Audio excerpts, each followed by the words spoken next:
اعوذ بالله من الشیطان الرجیم بسم الله الرحمن الرحیم. زه بختیار علي خبرې کوم. 400 پیپر مل د مسابقه مزدورانو سره موږ په دې 400 پیپر مل کې 20 کاله نوکري کړې وه. هغې کې زموږ باقاعدات پاتې تنخواګانې په هغې باندې موږ ملګري یو ځای شو. یو 8 کاله هم کیس وکړه. 8 کاله پس ما کیس وګټه.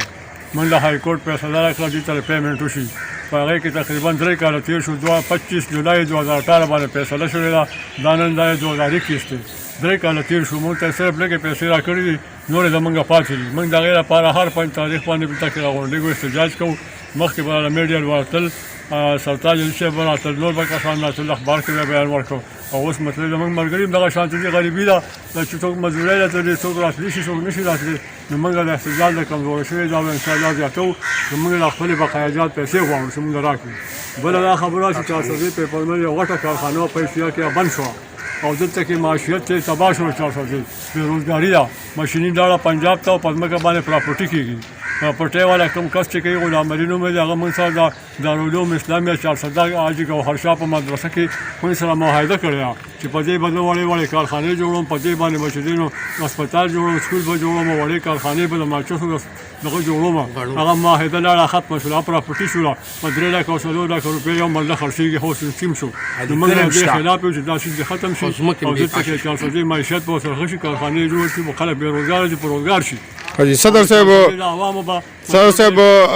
سرتاج جي صاحب چې نوم د دې پریس کلب جنرال سیکریټري دی او داغه په حکم باندې زه تاسو له دا رااله نو دا خو لکه که تاسو نه راجمع کیږئ نو ابله خبره ده، خو میډیا خو تاسو سره هر وخت ولاړه ده. مهرباني شي دا نن په میډیا کې دا نن پروګرام راشي او دعا ورته کوو چې الله دې سره خو زموږ خبره اوچته کړي او وړاندې ورشي. حاجي مطالبات سری تاسو به دا چې بقایجات زموږ تنخواګانې او دا کارخانې موږ ته لګي، موږ ته پراپرټي منظور نه ده ته ملو شي.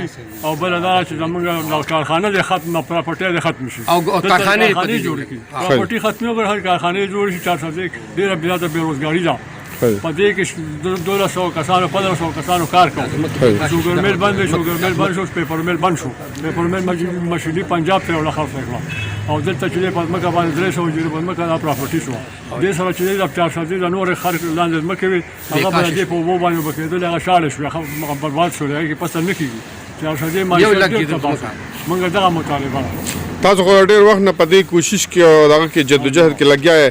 اوس پورې لکه کم داسې حکومتي اهلکارو سره یا ایم پی اے منیز وغیرہ چا سره ملو شوې او سانه سټرګل مو کړه، کسانه کوشش مو کړه. خانه تری زموږ د اخیم پی اے موږ ورسره ملو شو، خپل فیصله موږ سره متوفله. هغه وایي چې دې کې خو نه شو کړی، دا خو حقیقت فیصله کړی چې ځانو تاسو حق درکړي و. په دې کې بس وخت یې چې هم دغه نشم ویلی. باقي به تاسو یو منستر سره ملو کوم یا سیکرټري سره تاسو ورته خپله خبره وکړئ او د پراپرټۍ خبره هغې موږ لګیا یو په اسلام آباد کې په هغه کې سپریم کورټ کې کیس چلېږي. یا پراپرټي زموږ کار دی، مخکې د دین پکې د ټولو خلکو هغې باندې بېله خبره موږ بېله مسله ده. خو موږ ته وایي تاسو به زه چا سره ملو کوم، یو وخت په جوړ کړئ او تاریخ په روالم په ولاړ شي، خپله خبره به وکړئ، ټوله مسله به ورته مخ. عدالت تاسو له فیصله درکړه، د هغې نه پس لکه سانه حده پورې تاسو کامیاب یې پر خپل مشن کې. انشاءالله موږ دې پورې دغه څه پیسې ملو شوي دي او نورې پاتې دي. موږ دغه مطالبه چې موږ ته پیسې ملو شي.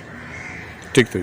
او بله یو خبره کوم، دا ګوهرشاه صاحب سابقه ایم این ای دی که نه، هغه ذمهواري هغه شوله، هغه په اجره کې دا فیصله شوې وه چې دلته میلونه جوړېږي. نو باید چې ګوهرشاه صاحب دغه ذمهواري سرته ورسوي او دا کارخانې لګولو کې دلچسپي والي او زور ورکوي کارخانې جوړې کړي. هغه فیصله معاهده موږ سره ده، که تاسو ګورئ لیکن د هغه دستخط شته هم، هغې کې ټول ګوان دي موږ سره شته.